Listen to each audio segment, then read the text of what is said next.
जमलेल्या माझ्या तमाम मराठी बांधवांनो, भगिनींनो आणि मातांनो, सर्वप्रथम मी आपणा सर्वांना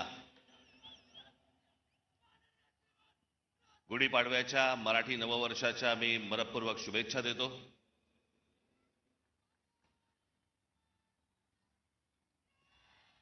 9 मार्च 2006 ला पक्ष स्थापन झाला आणि 19 मार्च 2006 ला आपली पहिली जाहीर सभा याच शिवतीर्थावरती इथे झाली। आज 20 वर्ष झाली पक्षाला आणि आनंदाची आणि भाग्याची गोष्ट अशी की 20 वर्षानंतर 19 मार्चला गुढीपाडवा यावा। मी याला शुभसंकेतच पकडतो। मी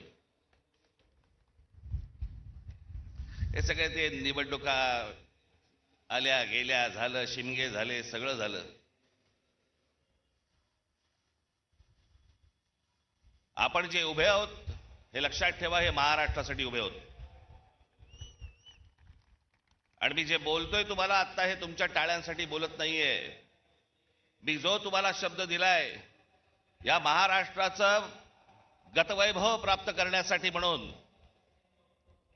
आपल्याला जी सत्ता घ्यायची आहे ती सत्ता भविष्यामध्ये आपण हातामध्ये घेणार म्हणजे घेणार। हे मी फक्त तुमच्या टाळ्यांसाठी सांगत नाही, तो माझा आत्मविश्वास आहे। पण आता काय, पुढचे 3 वर्ष काही निवडणुका नाहीत या महाराष्ट्रामध्ये, त्याच्यामुळे कंत्राटदारांकडनं पैसे खायला सगळेच मोकळे आहेत।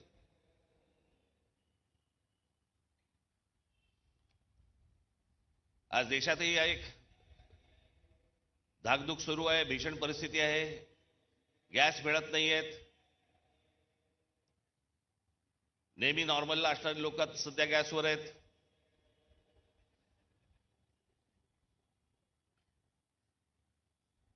खरं तर काही गोष्टी आपल्याकडनं राहून गेल्या, आपल्या पंतप्रधानांकडनं पण राहून गेल्या। जो इराण इतकी वर्ष आपल्याला साथ देत होता,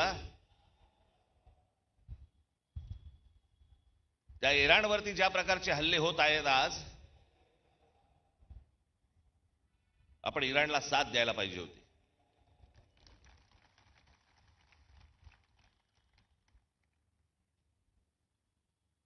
या देशामध्ये येणारं सगळं बरचसं तेल हे इराणमध्ये येतं, ते आपल्याला रुपयामध्ये देतात, देत आले, पुढचं मला माहित नाही। पण खामेनी गेल्यानंतर देखील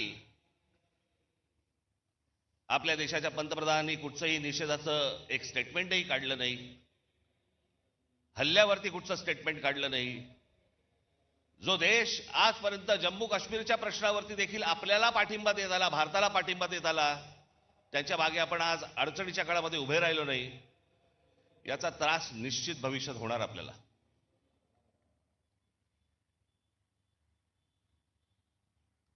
आज सगळ्या बाजूने समजतच नाही की नेमके आपण कुठे चाललो आहोत, काय चाललो आहोत। या देशामधली राज्य कुठे चालली आहेत, या देशामधली लोक कुठे चालली आहेत, प्रगती कुठे होतीये। मी आता गेल्या जानेवारीमध्ये आपली इथे जाहीर सभा झाली, त्यावेळेला मी अनेक लोकांचे वाभाडे काढले इथे। आपण पण किती अडाणी आहोत हे पण सांगितलं।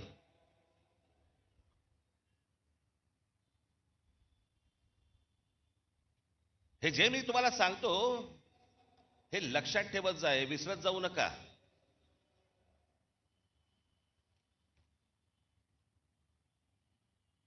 आज फुरसतीत आलायत ना, फुरसतीत आहात ना जरा।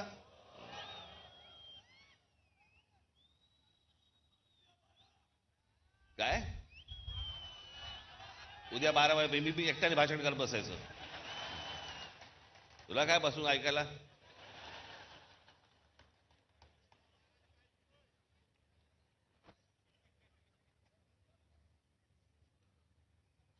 मी ज्या वेळेला राजकारणामध्ये आलो त्यावेळेला माझं पहिलं जेव्हा भाषण झालं आणि त्या पहिल्या भाषणानंतर मला जेव्हा माननीय बाळासाहेबांनी बोलवलं, एक एक वाक्य सांगितली होती त्यावेळेला, काही काही जसं स्क्रू फिट व्हावा ना तशी आतमध्ये गेली ती वाक्य. त्यावेळेला त्यांनी मला सांगितलं होतं की भाषण जेव्हा करशील तेव्हा एक गोष्ट लक्षात ठेव, काय बोललो याला महत्व नाही, आज तू येऊन त्यांना काय दिलंस याला महत्व आहे. समोरच्यांना विचार करायला काय दिलंस. आणि मी नेहमी एक भाषण करताना माझ्यावरती एक मानसिक दडपण पण असतं की मी आज काय तुम्हाला देऊ, काय सांगू तुम्हाला, नवीन काय देऊ, ज्याच्यातनं तुम्ही विचार करायला लागाल. हे सरकार विचार करायला लागेल.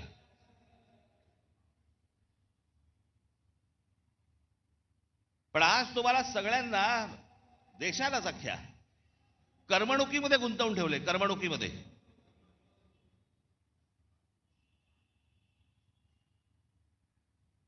IPL चालू आहे, मग अजून कुठचे पिक्चर येत आहेत, मग ते हाऊसफुल जात आहेत, मग टेलिव्हिजनवरती. मी आज तुम्हाला सगळ्यांना एक नम्र विनंती करणार आहे, महाराष्ट्राच्या हितासाठी नम्र विनंती करणार आहे.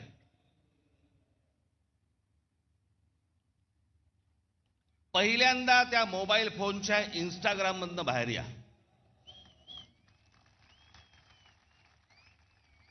सकाळी संडास नाही, लवकर बाहेर याल.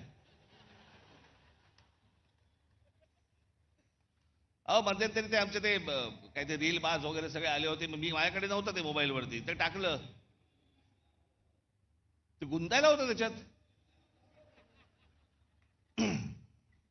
मी मागे म्हटलं होतं ना, ते डान्स बार बंद झाले ना त्याची लक्षणं आहेत ती. तिकडे ते बंद झालं, इथे मोबाईलवर सुरू झालं.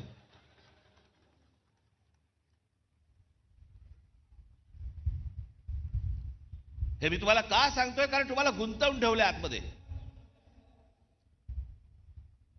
तुम्हाला ह्या सगळ्या करमणुकी आणि या सगळ्या गोष्टींमध्ये गुंतवून ठेवायचं, आणि सरकारला तुम्ही प्रश्न नाही विचारायचे. सरकारला तुम्ही प्रश्नच विचारता कामा नयेत.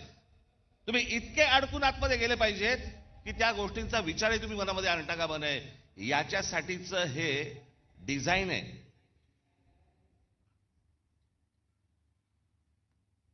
हे फक्त भारतात सुरू नाही आहे, जगभर सुरू आहे की सरकारांना प्रश्नच विचारू नयेत आणि तुम्ही अडकून राहावं. IPL मध्ये अडकावं, चित्रपटामध्ये अडकावं, टेलिव्हिजनमध्ये अडकावं, मोबाईलमध्ये अडकून राहावं. मोबाईल तर आपला एक अवयवच झालाय. आणि म्हणून आजूबाजूला आपल्याला काही बघता येत नाही, पाहता येत नाही, विचार करता येत नाही. जसे पूर्वीच्या काळामध्ये लोक जसे रस्त्यावरती येत असत, आता काही नाही, मी माझा राग व्यक्त केला मोबाईलवर, आता कशाला रस्त्यावरती येऊ. हे तुम्हाला गुंतवून टाकणं आहे. आणि मग महाराष्ट्रामधले जे प्रश्न आहेत, महाराष्ट्रातले जे सत्ताधारी आहेत, यांना प्रश्नच विचारायचे नाहीत. एका बाजूला आमच्या टेलिव्हिजन चॅनलवाल्यांची वाट लावून ठेवली आहे. सारखा वरून दबाव, सारखा वरून दबाव. ही बातमी टाकायची नाही, या बातम्या करायच्या नाहीत, ही करायची नाही, सरकारला विरोध करायचा नाही, विरोध केला बातम्या बंद करू, तुमच्या जाहिराती बंद करून टाकू, नोकरीवरून काढून टाकू. त्याच्यामुळे तुमच्यापर्यंत बातम्या पोहोचवायच्या नाहीत खऱ्या. हे अशा एका विचित्र परिस्थितीमध्ये देश अडकलेला आहे, हे राज्य अडकलेले आहे, सगळेच अडकलेले आहोत. अर्थात अशा काही गोष्टी ज्या होतात ह्या काही कायमस्वरूपी बसत नसतात. खालून काठी नाही बसली तर वरून बसतेच.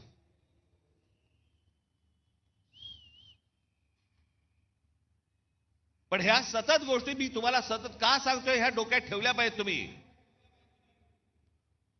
या करमणुकीच्या या गटारगंगा ज्या आहेत ना, या तुम्ही नका वाहत जाऊ.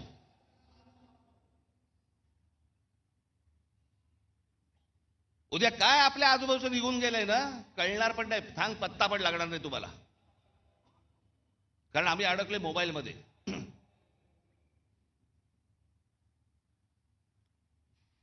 आज काय महाराष्ट्राची परिस्थिती होऊन बसली. आमचे मुख्यमंत्री सांगतायत विकास करतोय, विकास करतोय. $3 ट्रिलियन इकॉनॉमी करायची महाराष्ट्राची. 11 लाख कोटीचं कर्ज आहे महाराष्ट्रावरती. 11 लाख कोटी. पृथ्वीराज चव्हाण ज्यावेळेला मुख्यमंत्री होते त्यावेळेला 2 लाख कोटीचं कर्ज होतं.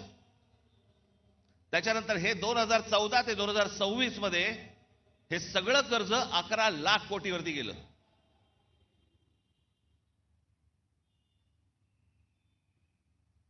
शहरांची अवस्था बघा.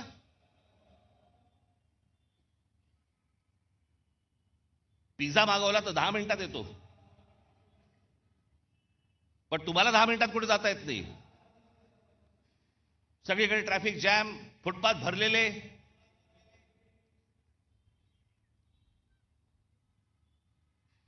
काय आयुष्य नावाची काय गोष्ट असते की नाही? एखाद्याच्या तुमच्या मनात येते की नाही की माझं काय आयुष्य आहे?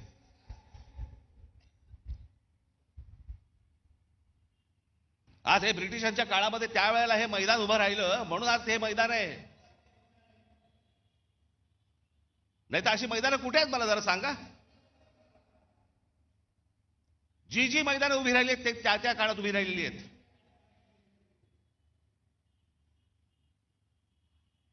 आपण काय मुलांसाठी काय करतो? लहान लहान मुलांसाठी काय बागा तरी तयार करतोय का आपण? त्या बागा बघितल्यानंतर तिकडे जावंसं तरी वाटतंय का?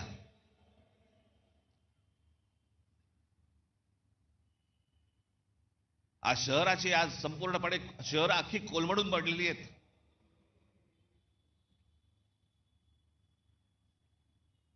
मी मध्यंतरीच मुख्यमंत्र्यांना भेटलो, उपमुख्यमंत्र्यांनाही भेटलो. या शहरांचा ट्रॅफिकचा प्रश्न, गाड्या, उद्या मी तुम्हाला सांगतो अशी जर परिस्थिती जर अजून 5-10 वर्ष राहिली ना, घरातनं निघाल आणि तिकडेच असाल, हलता येणार नाही तुम्हाला.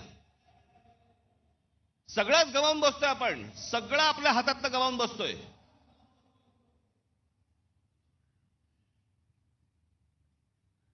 आज ग्रामीण भागामधला माझ्या तरुणी शेतीकडे वळायला तयार नाहीत. ते म्हणतात नाही आम्हाला शहरात जायचंय. शहरात आल्यावर ही शहराची अवस्था. या देशातलं महाराष्ट्रातलं प्रत्येक शहर बघा ना, त्याला काही आकार ना उकार ना काही नाही. त्याला कोणी येतंय, कुठेही इमारती बांधतंय, कोणी काहीही करतंय, कोणालाही कसल्याही परवानगी दिली जात आहेत. आणि तुम्ही ते पाहता आणि राग मोबाईलवरती व्यक्त करताय. हेच त्यांना हवंय की तुम्ही रस्त्यावरती येताच कामा नयेत, तुम्ही या गोष्टींचा विचारच करता कामा नयेत. असेच सडा, असेच मरा.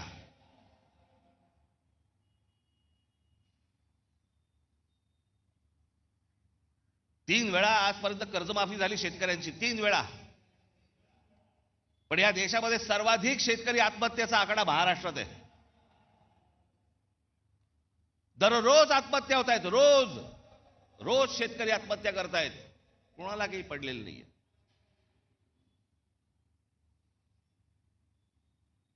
हे इथे तुमच्यासाठी कोस्टल रोड बांधतायत, आम्हीच त्याची स्तुती करतो. आमचा मराठी माणूसच स्तुती करतो, छान झालाय ना रस्ता. अरे तो तुझी वाट लावायला झालाय. तुला कल्पना नाही तो रस्ता कशासाठी झालाय. तो तुमच्यासाठी झालेला रस्ता नाहीये. तो बाकीच्यांना आत येण्यासाठी आणि तुम्हाला बाहेर जाण्यासाठीचा रस्ता आहे तो. आम्हाला जो अंदाज येत नाही, आमच्या दरवाज्यावरती जोपर्यंत टकटक होत नाही तोपर्यंत आम्हाला समजतच नाही. आज सगळ्या शहरांमधल्या सगळ्या जमिनी चालल्या आहेत. हे अडाणी सारखे उद्योगपती सगळे घेत बसलेत, सरकार न बघता सह्या करतंय. हा सगळा पाडा मी मागच्या वेळेला वाचला होता. त्याच्यात आपण महाराष्ट्र म्हणून आपलं महाराष्ट्राचं स्वतःचं अस्तित्व गमावून बसतोय, आपली महाराष्ट्राची ओळख गमावून बसतोय, आपली भाषा गमावून बसतोय. मी मागे पण सांगितलं होतं ना, एकदा ती गोष्ट हातातनं गेली की परत येणार नाही. भाषा संपली म्हणून अनेक देश संपलेले आहेत या जगामध्ये. तुम्हाला जग ज्याला म्हणतं की तुम्ही कोण आहात, मराठी माणूस आहात. मराठी माणूस आहात म्हणजे कोण आहात? मराठी भाषा बोलणारे आहात म्हणून तुम्ही मराठी माणूस आहात.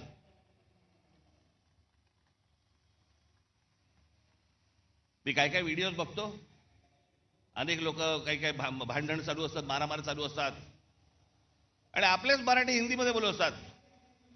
हिंदी मत बोल ना, हिंदी मत. अरे मग तू काय करतोय? जा दक्षिणेकडे बघा, तामिळनाडू बघा, आंध्र प्रदेश बघा, केरला बघा, लांब कशाला गुजरात बघा. प्रत्येक राज्य आपलं अस्तित्व टिकवू नये, प्रत्येक राज्य आपली भाषा टिकवू नये. आमच्याकडचे आमदार खासदार काही नाही, दुसरं काही नाही, कंत्राटदार, पैसे, रोज एवढंच सुरू आहे फक्त. महाराष्ट्र विकायला काढलाय.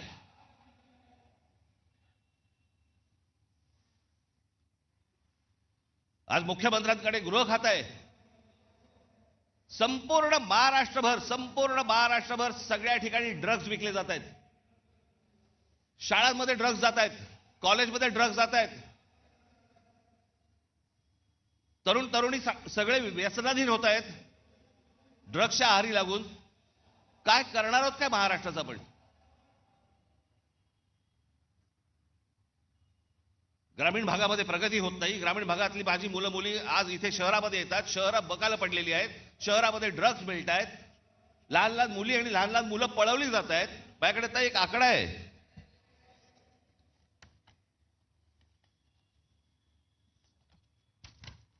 नोव्हेंबर डिसेंबर या महिन्यातल्या 36 दिवसांमध्ये, गेल्या आता नोव्हेंबर डिसेंबरच्या या 36 दिवसांमध्ये केवळ मुंबईमध्ये 82 मुलं बेपत्ता झाली.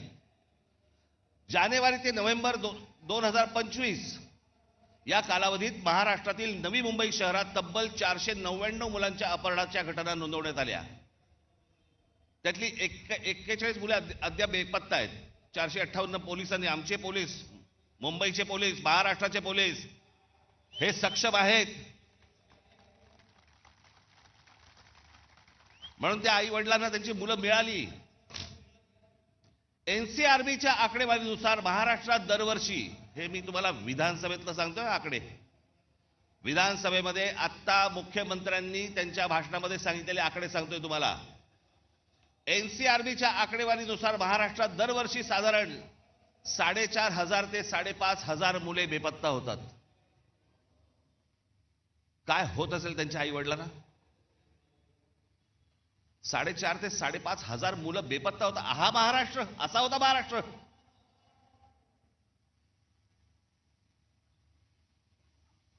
दोन 2022 मध्ये 5,398 आणि 2023 मध्ये 4,619 प्रकरणे नोंदवली गेली.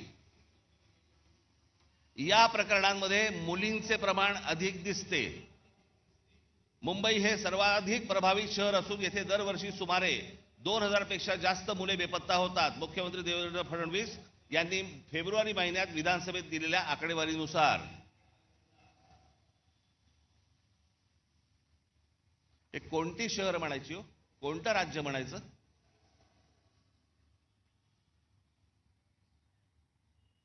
तुमच्या भाषेची हमी नाही, तुमची हमी नाही, तुमच्या पोराबाळांची हमी नाही, कशाचीही हमी नाही. अशी कुठचीही हमी नसलेलं हे या राज्यामध्ये तुम्ही राहताय आणि म्हणायचं आम्ही शिवरायांच्या राज्यात राहतो.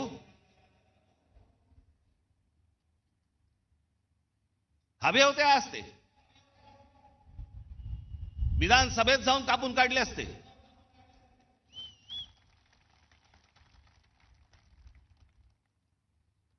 पण आम्हाला माहितीच नाही. राज ठाकरे जेव्हा सांगणार आकडे त्यावेळेला आम्हाला कळणार, कारण आम्ही कशात गुंतलोय? आम्ही इंस्टाग्राम मध्ये गुंतलोय.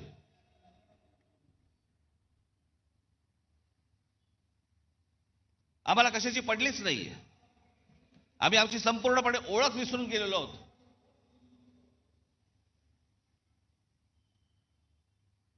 मी आज एक मुद्दामून एक गोष्ट तुमच्यासाठी आणलेली आहे. मी बोलीनच, पण त्याच्यानंतर तुमच्या लक्षात येईल तुम्ही कोण आहात, तुम्ही कोणत्या भूमीत जन्माला आलात, तुम्ही कोणाचे वारस आहात.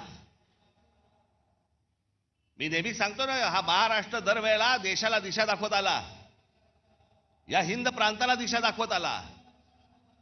त्या महाराष्ट्राकडे कधीतरी तुम्ही नीट जवळून पाहिलेत का, की या महाराष्ट्राची नेमकी क्षमता तरी काय आहे?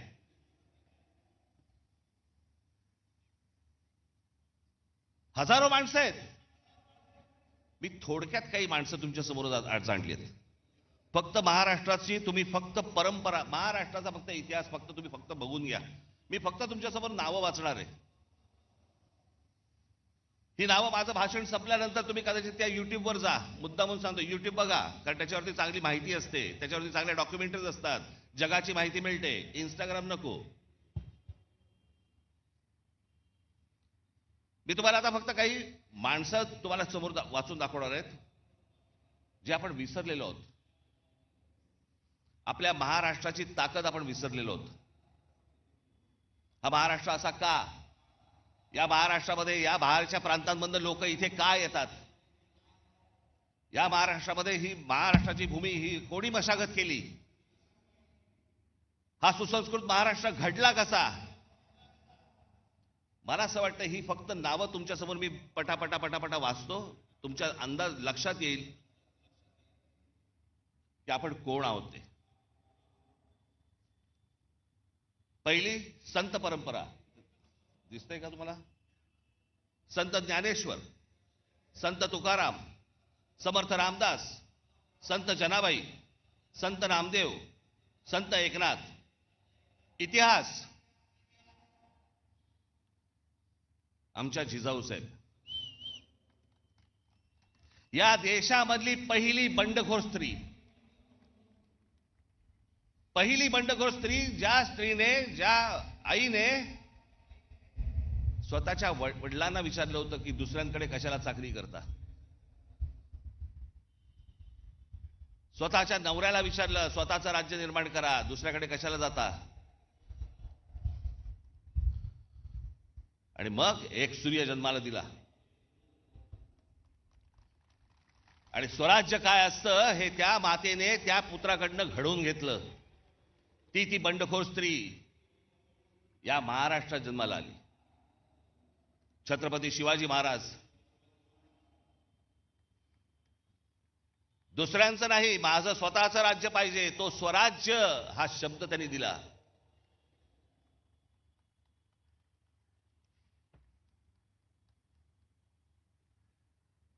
छत्रपती संभाजी महाराज. छत्रपती शिवरायांच्या मृत्यूनंतर स्वराज्य टिकवण्यासाठी आणि वाढवण्यासाठी अंतर्गत कलहाशी आणि शत्रूशी समर्थपणे आणि प्राणपणाने लढणारे धर्मवीर महाराष्ट्र. बाळाजी विश्वनाथ पेशवे. बाळाजी विश्वनाथ पेशवे योद्धा व मराठा साम्राज्याचे पंतप्रधान होते. मी एक तुम्हाला सर्वांना आज हात जोडून विनंती करणार आहे, ज्यांनी ज्यांनी महाराष्ट्र घडवला ना, ज्यांनी महाराष्ट्र मोठा केला ना, आणि महाराष्ट्र आज देखील, कृपया आपल्या महापुरुषांकडे आणि कोणाईकडे जातीने पाहू नका. त्यांनी या महाराष्ट्रासाठी काय योगदान दिलं ना, ते सर्वात महत्वाचं आहे. हे तुम्हाला त्यांच्या मतांसाठी म्हणून तुम्हाला जातीमध्ये भिडवतायत आणि महाराष्ट्रामधून प्रत्येकाला वेगळं करतायत. हे कृपा करून करू नका.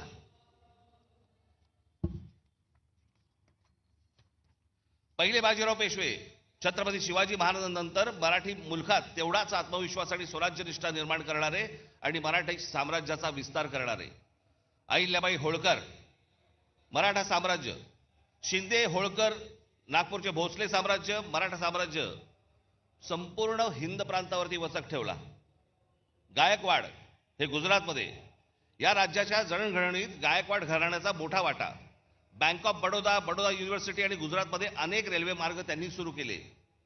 तात्या टोपे. झाशीची राणी लक्ष्मीबाई. आता ह्या 18व्या शतकातील मराठी नावं ज्यांनी मुंबईला आकार दिला. जगन्नाथ शंकर शेठ. तुम्हाला भाऊचा धक्का माहिती आहे ना?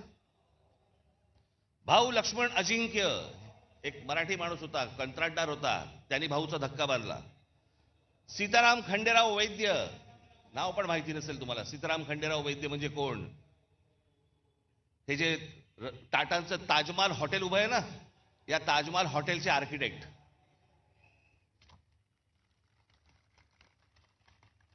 समाज सुधारणा. महात्मा ज्योतिबा फुले, सावित्रीदेवी फुले, महादेव गोविंद रानडे, गोपाळ हरी देशमुख उर्फ लोकहितवादी, लोकमान्य टिळक, गोपाळ गणेश आगरकर, गोपाळ कृष्ण गोखले. माझ्याकडे या सगळ्यांचा इतिहास आहे, परंतु मी प्रत्येकाचा इतिहास सांगत बसलो 12 वाजतील.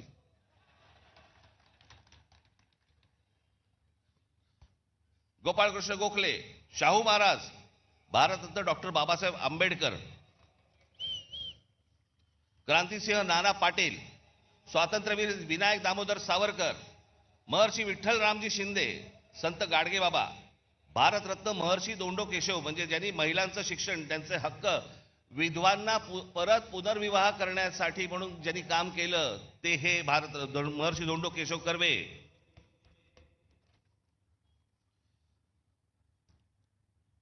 रामकृष्ण गोपाळ भांडारकर, हे भांडारकर युनिव्हर्सिटी आहे ना.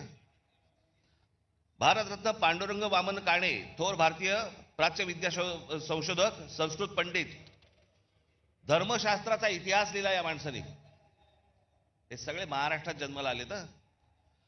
भारतरत्न विनोबा भावे, प्रबोधनकार ठाकरे, तुमचे आजोबा, धर्मातील चुकीच्या रूढी परंपरांवरती प्रहार करणारा हा माणूस. म्हणजे त्यांची पुस्तकं आजही आणून वाचा तुम्ही. अनेक लोक म्हणतात, अनेक जण सांगतात की म्हणे प्रबोधनकार ठाकरे हे ब्राह्मण विरोधी होते. माझे आजोबा कधी ब्राह्मण विरोधी नव्हते, भट्ट भिक्षुकीच्या विरोधात होते. धर्माच्या नावाने जी पिळवणूक व्हायची त्याच्या विरोधातले होते ते कुठच्याही समाजाच्या विरोधातले कधीही नव्हते. पण वाचनामधनं आपल्याला जेवढं हवंय तेवढंच काढून घ्यायचं. त्याच्यामुळे ह्या सगळ्या लोकांकडे पाहताना तुम्ही तुमचे तर्क लावू नका किंवा तुमच्या डोक्यात भरवलेले तर्क लावू नका. स्वतः वाचा, स्वतः पहा. कर्मवीर भाऊराव पाटील, पंडिता रमाबाई, आनंदीबाई जोशी ज्या पहिल्या डॉक्टर झाल्या, ताराबाई मोडक, पंजाबराव देशमुख, भारताचे पहिले कृषी मंत्री, चिंतामणराव देशमुख, ICS मध्ये पहिला क्रमांक मिळवलेले पहिले भारतीय आणि रिझर्व्ह बँकेचे पहिले गव्हर्नर, शाहीर अण्णा भाऊ साठे, शाहीर अमर शेख, SM जोशी, स्वामी रामानंद तीर्थ, तुकडोजी महाराज,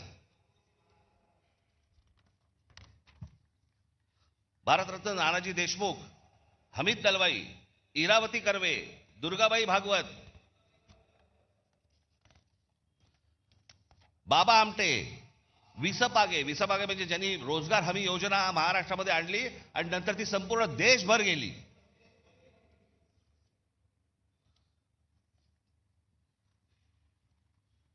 अनेक नेते होऊन गेले महाराष्ट्रामध्ये,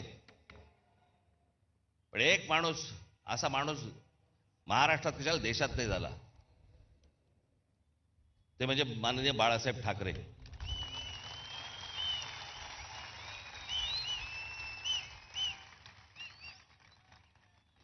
मराठी माणसाच्या मनात जी मराठी अस्मितेचा जो अंगार फुलवला हा पहिला या माणसाने. या देशातल्या हिंदूंना हिंदू म्हणून मतदान करायला लावणारा हा पहिला या देशातला माणूस. आणि जागतिक दर्जाचा व्यंगचित्रकार शरद पवार. आज अनेक गोष्टी त्यांच्या नावावरती आहेत, अनेक मतभेद असतील, पण ज्या योग्य गोष्टी आहेत त्या मला असं वाटतं योग्य असल्याच पाहिजेत. आज आपण रस्त्यावरची फळं पाहतो ना, जे कधी पाहत नव्हतं पूर्वी, आता आपल्या लक्षात पण येणार नाही की हे कधी सुरू झालं. पण आपली गाडी थांबली असताना कोणीतरी येतो, एखादा माणूस स्ट्रॉबेरी घेऊन येतो किंवा काही घेऊन. फलोत्पादन याच्यामध्ये महाराष्ट्रात सर्वात मोठी क्रांती करणारा हा माणूस. जी फळं कधी पाहिली नव्हती ती सर्वसामान्यांना आज मिळायला लागली, त्याच्यामध्ये सर्वात मोठं काम करणारा माणूस. बारामतीमध्ये ज्यांनी शेतीमध्ये AI टेक्नॉलॉजी आणून शेतीमध्ये कशा प्रकारची क्रांती केली, एकदा काहीतरी जाऊन बघून पण या. सहकार चळवळ महाराष्ट्रात उभी राहिली. धनंजयराव गाडगीळ, विठ्ठलराव विखे पाटील, तात्यासाहेब कोरे,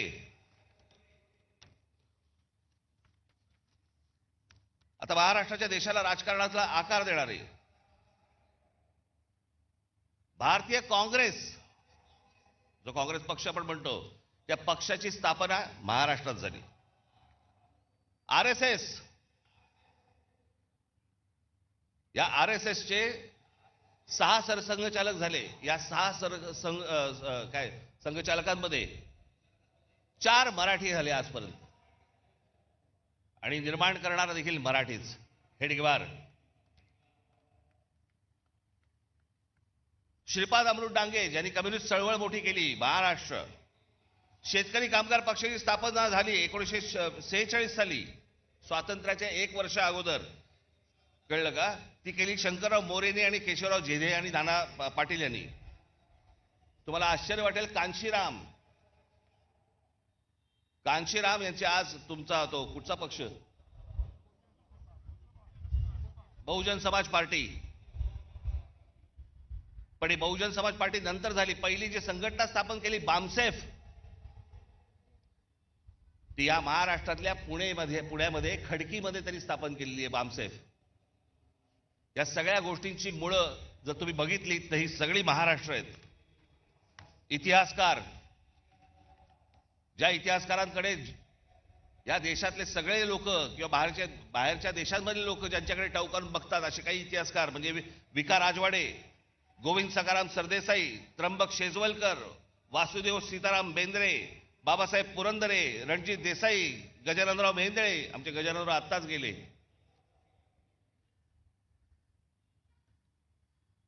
अनेकदा त्यांच्या भेटी व्हायच्या गजाननरावांच्या. काही विचारलं की ते एकच गोष्ट सांगायचे, एवढं आहे, बाकी इतिहासाच्या पानात कुठेही नाही. जेवढं खरं आहे तेवढा इतिहास ते सांगायचे. या सगळ्यांची जरा एकदा कधीतरी बघा. नुसत्याच मिरवणुका काढून, गुलाल उधळून, झेंडे उधळून काही होणार नाही आपलं. शिवाजी महाराजांचा जय जयकार, बाबासाहेब आंबेडकरांचा जय जयकार, आमच्या ज्योतिराव फुलेंचा जय जयकार. आपण काय झालंय, महाराष्ट्र प्रतिमांमध्ये अडकलाय. महाराष्ट्र ज्या दिवशी यांच्या प्रतिभेमध्ये अडकेल ना, त्या दिवशी परत आपल्याला गतवैभव प्राप्त होईल. नुसते आमच्याकडे प्रतिमा आहेत, प्रतिमांचं पूजन करतोय आम्ही. सायन्स, डॉक्टर वसंत गोवारीकर.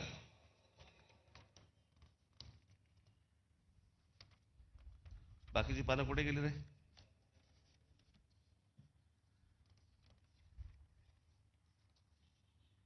तिथे पानं नाही आहेत. बाकीची तिकडे आहेत का?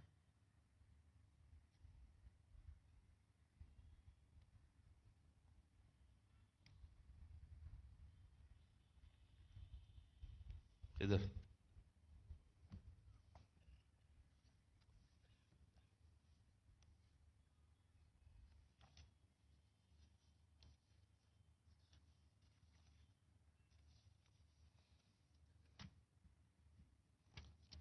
Science and technology, Vasant Gowariker, Jayant Narlikar, Raghunath Mashelkar, Vijay Bhatkar.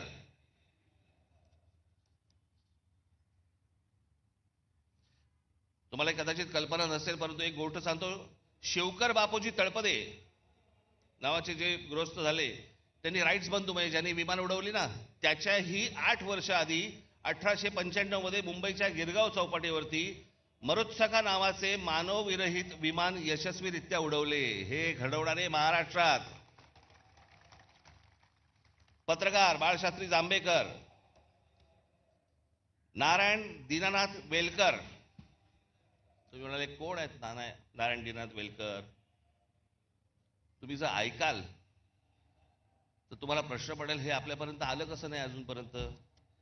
Times of इंडियाचे संस्थापक मालक. 1840 मध्ये मुंबईचे पहिले भारतीय महापालिका आयुक्त ते जेई ब्रेनन या ब्रिटिश व्यक्तीसोबत 1838 साली त्यांनी बॉम्बे स्टँडर्ड हे वृत्तपत्र सुरू केले, जी कंपनी 1860 पर्यंत त्यांनी चालवली. आणि पुढे रॉबर्ट नाईट या ब्रिटिश व्यक्तीने ते विकत घेतलं आणि त्याचं नाव टाइम्स ऑफ इंडिया असं ठेवलं. सुरू करणारा मराठी माणूस कृष्णाजी प्रभाकर उर्फ काकासाहेब खाडीलकर. आचार्य आत्रे, नावाजलेले अभ्यासक माधवराव गाडगीळ, पर्यावरणावरचा अभ्यास, माधवराव चितळे, पाणी या विषयावरचा अभ्यास. म्हणजे जगभरामध्ये या लोकांना काय किंमत आहे ना, आपल्याला अंदाज पण नाही याचा, फक्त आमच्याकडेच किंमत नाही. पांडुरंग सदाशिव खांखोजे.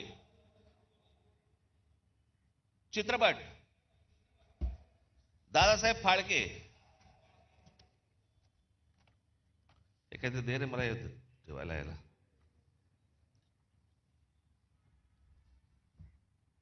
Dadasaheb Phalke, Baburao painter, V Shantaram. त्याच्यानंतर आपल्याकडच्या चित्रपट क्षेत्रातील काही मीनाक्षी शिरोडकर, शोभना समर्थ, माधुरी दीक्षित, सुलोचना. अजून एक नाव तुम्हाला सांगणार आहे ज्याच्यामध्ये तुम्हाला प्रश्न पडेल की अरे अजूनपर्यंत आम्हाला कसं माहित नाही. हिंदी चित्रपट सृष्टीमधले जवळपास 6300 गाणी, मी सांगितल्यावर तुम्हाला कळेल, 6300 गाणी ज्या जोडीने दिली त्या जोडीचं नाव आहे लक्ष्मीकांत प्यारेलाल. त्या लक्ष्मीकांत प्यारेलाल मधले लक्ष्मीकांत हे कुडाळकर होते आणि आपल्या कुडाळमधले होते राहणारे. हे आजपर्यंत आम्हाला कोणी सांगितलं नव्हतं. मला माहिती होतं अर्थात, पण आमच्या महाराष्ट्रामधला एवढा मोठा संगीतकार होऊन गेला याचं आम्हाला काही कौतुक काही नाही. आमच्या लोकांबद्दल आम्हाला कौतुकच नाही. अहो आतापर्यंत आपल्याला 8 साधारणपणे भारतरत्न मिळाली. या 8 भारतरत्नांमध्ये 4 भारतरत्न ही एकट्या दापोलीमधली आहेत, पण आम्हाला काही देणं घेणंच नाही त्याच्याशी. बावा काणे, धोंडो केशव कर्वे, विनोबा भावे, आमच्या बाबासाहेबांचा जन्म इंदोरचा, पण संपूर्ण बालपण मोठेपण सगळं त्यांचं तिकडे दापोलीत गेलं. आम्हाला काही देणं घेणंच नाही या गोष्टींशी. आम्हाला आजूबाजूला पाहायचंच नाहीये. आमचा महाराष्ट्र मेला तरी चालेल. आम्हाला कंत्राटदाराकडनं पैसे मिळाले पाहिजे.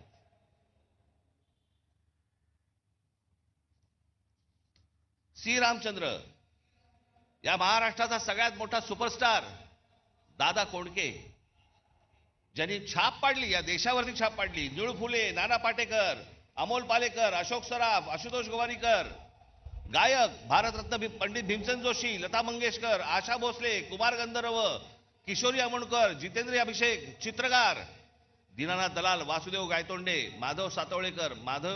मी एकेकावरती, या एकेका माणसावरती मी एक तास बोलू शकतो. पी ए धोंड, आचरेकर, सडवेलकर, एस एम पंडित, तुमच्यापैकी बरेच जण हे त्या तामिळनाडूला आपल्या स्वामी विवेकानंदांचं जिथे पुतळा आहे ना, तिथे काही जण गेला असाल. मी गेलो होतो. पुतळा पाहिल्यानंतर मी असा उलटा मागे फिरलो. मागे वळलो तर तिथे 2 पेंटिंग्स होती. एक परमहंसांचं होतं आणि एक त्यांच्या पत्नीचं होतं. पण मी जवळ जाऊन पाहिलं तर ते एस एम पंडितांचं पेंटिंग होतं. दोन्ही पेंटिंग एस एम पंडितांची होती. या इथे बाजूच्या गल्लीत राहायची. इथे आम्हाला काही देणं घेणं नाही. आम्हाला कलेशी देणं घेणं नाही, संगीताशी नाही, साहित्याशी नाही, कशाशी नाही. फक्त आमच्याकडे झालंय जयंत्या आल्या, पुण्यतिथ्या आल्या की आम्ही फक्त मिरवणुका काढून ढोल वाढवायला सुरुवात आमच्याकडे. पण आमच्याकडे काय पेरून ठेवलंय, काय होऊन गेलंय याचा आम्हाला अंदाजच नाही. शिल्पकार सदाशिव साठे म्हणजे गेटवे ऑफ इंडियाचा जो पुतळा आहे तो शिल्पकार साठेंनी उभा केलाय.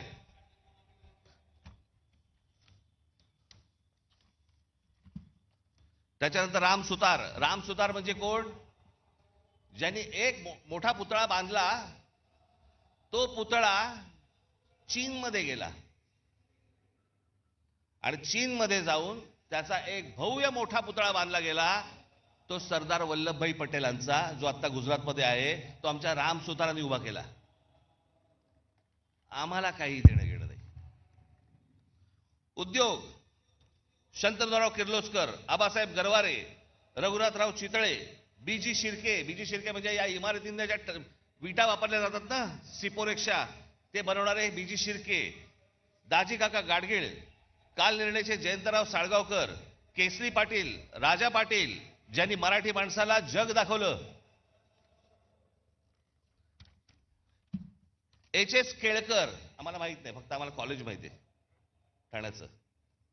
एस एच केळकर हे परफ्युमरीज म्हणजे अत्तराच्या व्यवसायातले जुने माणसं. या केळकरांकडचा जो अर्क आहे ना, तो परदेशातले बरेचशा मोठे जी काही तुम्ही आता परफ्यूम जे वापरता ना, त्याचा जो अर्क आहे हा एस एच केळकरांकडनं जातो महाराष्ट्रातनं. राजीव सामंत, सुला वाईन्स, कॅमलिनचे दांडेकर, जे लहानपणापासून आपण जे बघत आलो ना, कंपास पेटी आणि सगळ्या गोष्टी, ह्या संपूर्ण देशभर व्यवसाय उभा करणारे महाराष्ट्राचे दांडेकर, आनंद देशपांडे, रवी पंडित, बाबा कल्याणी, वासुदेव कोल्हटकर, केशव विष्णू पेंढारकर, नाटकामध्ये विष्णुदास भावे, राम गणेश गडकरी, बाल गंधर्व, केशवराव भोसले, विजय तेंडुलकर, महेश एलकुंचवार, विजया मेहता, वसंत कानेटकर, श्रीराम लागू, मोहन आगाशे, जब्बार पटेल, सतीश आळेकर, साहित्य कवी केशव सूत, कुसुमाग्रज, पु ल देशपांडे, गदी माडगुळकर, विंदा करंदीकर, शांता शेळके, नारायण सुर्वे, चिंतामण त्र्यंबक खानोलकर, बाबूराव बागुल, सुरेश भट, बंडखोर नामदेव ढसाळ.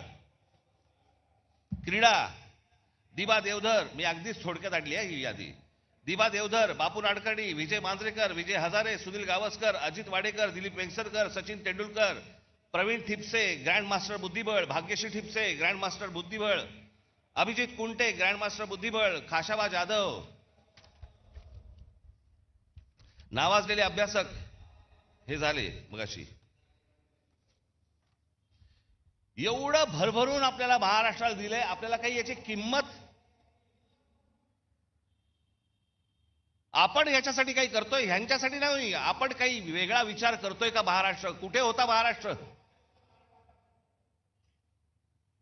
अख्खा देश टवकारून बघायचा महाराष्ट्रामध्ये काय चाललंय, महाराष्ट्रात नवा विचार कोणता येतोय, महाराष्ट्रात आम्हाला काय देणार आहे. या नवीन विचाराला सतत बघणारा हा देश आज महाराष्ट्राला काय देतोय. आमच्या क्रिकेट टीम मध्ये देखील आज महाराष्ट्राचे, मुंबईचे कोण नाही हो. कोण मराठी आहेत मला जर दाखवा. एक काळ असा होता की 11-12 प्लेयर मध्ये जवळपास 8 ते 9 हे मुंबईचे लोक असायचे, महाराष्ट्राचे लोक असायचे. कुठे कमी पडतोय आम्ही? आम्ही विचारच करत नाही आहोत. आम्हाला महाराष्ट्र कसा घडवायचा आहे याचा आमचा विचारच संपलेला आहे. आमच्यावरती सरकार येत आहेत आणि लादतायत, वाटेल त्या गोष्टी रोज येत आहेत, नवीन कायदे करतायत, नवीन नियम करतायत. आम्हाला लक्ष द्यायला वेळ नाही. आम्ही गुंतलोय करमणुकीमध्ये. तुम्हा आम्हाला महाराष्ट्रातल्या या जनतेला सगळ्यांना मिळून, तरुण आणि तरुणींना, नवीन येणाऱ्या लोकांना, मुलांना हा भविष्यातला महाराष्ट्र घडवायचा आहे. हा तुम्ही आम्हीच घडवायचा आहे. सरकारवरती अवलंबून राहून होणार नाही. आणि म्हणून मी आज एक नवीन योजना तुमच्या समोर आज आणतोय. 2006 साली याच व्यासपीठावरती इथे उभं राहून मी म्हटलं होतं की मी महाराष्ट्राचा विकास आराखडा आणीन, महाराष्ट्राची मी ब्ल्यूप्रिंट आणीन. मग एका पत्रकार परिषदेत मला एका पत्रकाराने विचारलं ती तुमची ब्ल्यू फिल्म कधी येणार आहे. तर मी म्हटलं की मी ती आणली असतं बरं झालं असतं, त्यांनी किमान पाहिली तरी असती.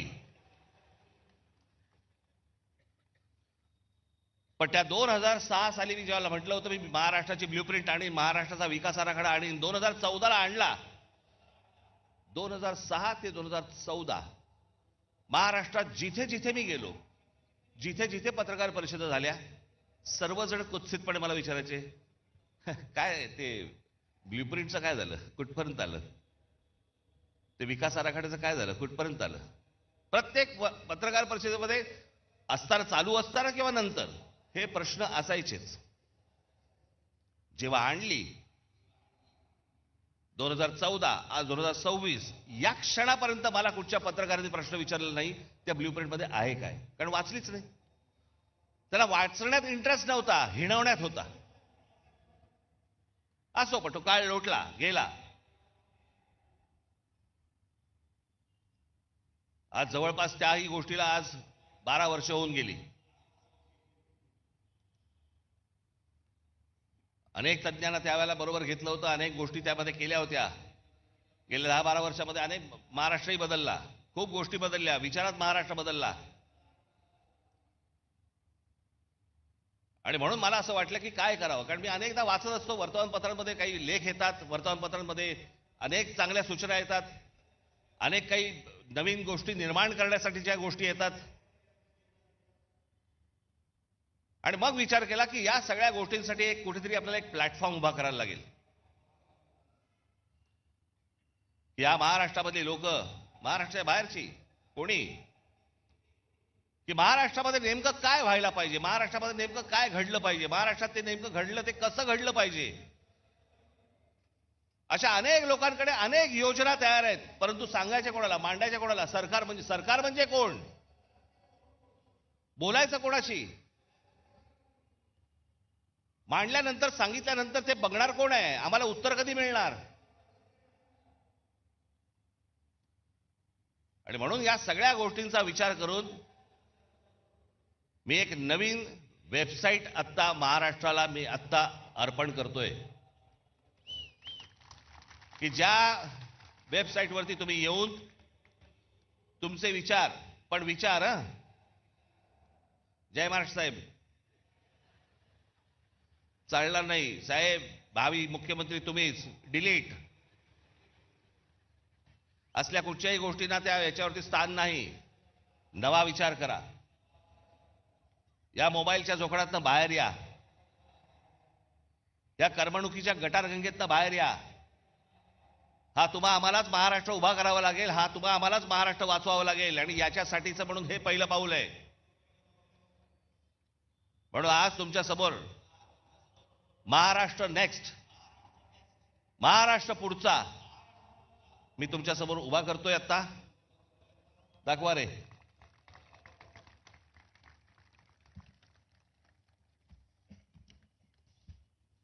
याच्यामध्ये हे सुरू झाल्यावरती तुम्हाला ऑप्शन्स आहेत, मराठी आणि इंग्रजी. त्याच्यामध्ये तुम्ही मराठीमध्ये गेलात की त्याच्या बाजूला एक ऑडिओ फिल्म आहे, ही वेबसाईट कशी वापरायची.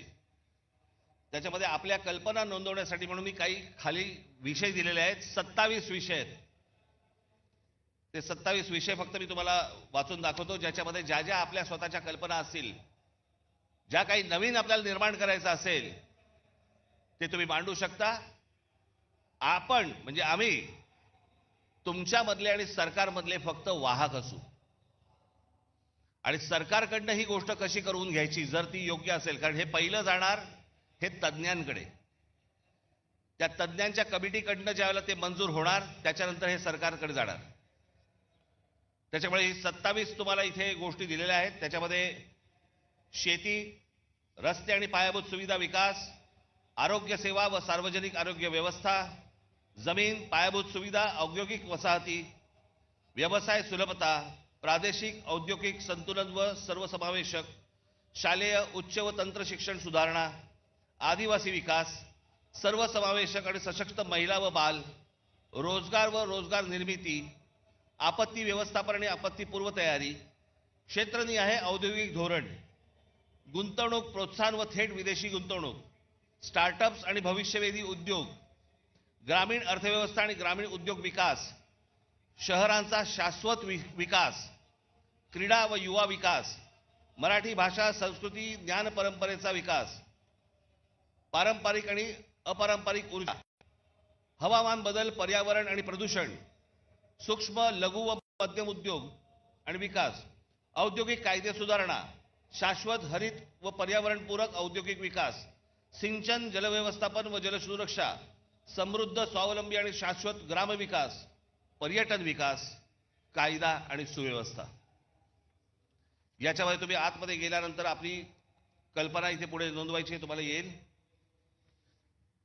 त्या प्रत्येक गोष्टीमध्ये 27 गोष्टीमध्ये त्याच्या उपशाखा आहेत. समजा तुम्ही रोजगार आणि रोजगार व रोजगार निर्मिती हा जर विषय घेतला तर त्याच्यामध्ये रोजगार विमुख, कौशल्य प्रशिक्षण, उद्योजकता वगैरे वगैरे असे बरेच विषय त्याच्यामध्ये आहेत.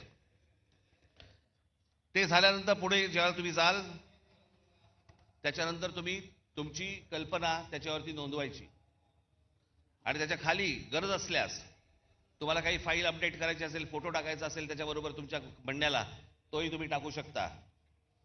त्याच्यानंतर तुम्ही पुढे गेलात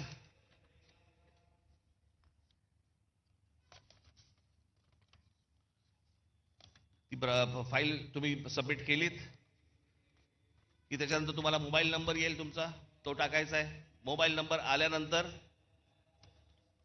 तुम्हाला एक OTP येईल तुमच्या मोबाईलवरती, तो भरायचा आहे. तो भरला की तुमचं संपूर्ण नाव, पत्ता आणि सर्व माहिती याच्यावरती द्यायची आहे. एक तुम्हाला सांगतो सर्वांना, आज तुम्ही इथे आहात, जे ऐकत आहात ते ऐकत आहात, टेलिव्हिजनवरती जे ऐकत असतील बघत असतील त्यांनाही माझं सांगणं आहे, तुम्ही सांगेपर्यंत तुमचं नाव आणि पत्ता आणि मोबाईल नंबर हा सरकारला दिला जाणार नाही. उद्या तुमची कल्पना जर समजा आवडली आणि त्याची जर समजा अंमलबजावणी करायची ठरली आणि त्यांनी विचारलं हा माणूस कोण आहे, तुम्हाला विचारलं जाईल की तुमचं नाव आणि नंबर द्यायचा आहे का. त्याच्यामुळे ती गोष्ट गुपित राहील, पुढे जाणार नाही. त्याच्यानंतर ढकला. आज महाराष्ट्रामध्ये सगळ्याच गोष्टींची कमतरता आहे. कोणाला काही कळत नाही. जो येतोय कोणतरी येतो, नवा काहीतरी सांगतो, त्याच्याबरोबर कंत्राटदाराला कामं दिली जातात. आपलं ऑइल बाहेरून येतं, आपला गॅस बाहेरून येतो, आपल्याकडे अनेक गोष्टी बाहेरून येतात. मग आपल्याकडे एक काहीतरी टुणटुणं वाजवलं जातं. ते टुणटुणं आहे चांगलं, पण वापरात येऊ शकत नाही, आणि ते म्हणजे स्वदेशीचं. काय करायचं त्या स्वदेशीचं मला जरा सांगा. हा देश ज्याच्यावरती चालतो ते ऑइल पण तुमचं बाहेरून येतंय, तर काय करायचं. मग यासाठी म्हणून ही शहरं उभी करताना, जसं आज दुबई आहे, अबुधाबी आहे, अनेक देश आहेत की ज्यांनी बाहेरचे मेंदू आणले. आज संपूर्ण दुबई जी उभी आहे हे कोण कोण करते. अरब करतायत, अमेरिकन लोक आहेत, ब्रिटिश लोक आहेत, फ्रेंच लोक आहेत, अनेक लोक आहेत. जगभरातल्या लोकांचे मेंदू आणले आणि त्यांनी त्यांचं एक देश, शहर उभं केलं. आमची शहरं का उभी करतायत. आमच्या शहरांना उभं करण्यासाठी, आमच्याकडे चांगलं व्यवस्थापन होण्यासाठी, आमच्या भविष्यातल्या पिढ्यांना चांगलं आयुष्य जगण्यासाठी म्हणून आम्ही का नाही बाहेरून मेंदू आणत आहोत. कसली लाज वाटते. बाहेर जाऊन नुसते पैसे आणण्यापेक्षा बाहेर जाऊन जर मेंदू आणले तर ह्या महाराष्ट्राला उपयोगाचे आहेत. नुसते पैसे काय करायचे पैशांचं. ते पैसे टक्केवारीत संपणार, त्याने काहीही हाताला मिळणार नाही. आणि म्हणून मला असं वाटतं की आज सरकारकडनं आपण नुसते फक्त आशेने फक्त बघत राहायचं, हे काही मला आवडणारी गोष्ट नाही. मला ती आवडतही नाही आणि तुम्हालाही ती आवडता कामा नये. आणि म्हणून तुम्ही सगळेजण महाराष्ट्राचा विचार करायला लागा. तुमच्या ज्या कल्पना असतील, ज्या गोष्टी असतील, त्या या आता वेबसाईटवरती मांडा. या महाराष्ट्राला आकार देण्याचा एक उत्तम कार्य हे आपल्या हातून घडो, जेणेकरून या महाराष्ट्रासाठी ज्यांनी ज्यांनी खस्ता खाल्लेल्या आहेत त्यांनाही वरती आनंद मिळेल की माझी सर्व लोक महाराष्ट्राची, हे महाराष्ट्र वाचवतायत, जगवतायत. याच्यासाठी सगळेजण तुम्ही कामाला लागावं अशी एक आशा अपेक्षा बाळगतो आणि आज आपण सर्वांची मी रजा घेतो. धन्यवाद. जय हिंद, जय महाराष्ट्र.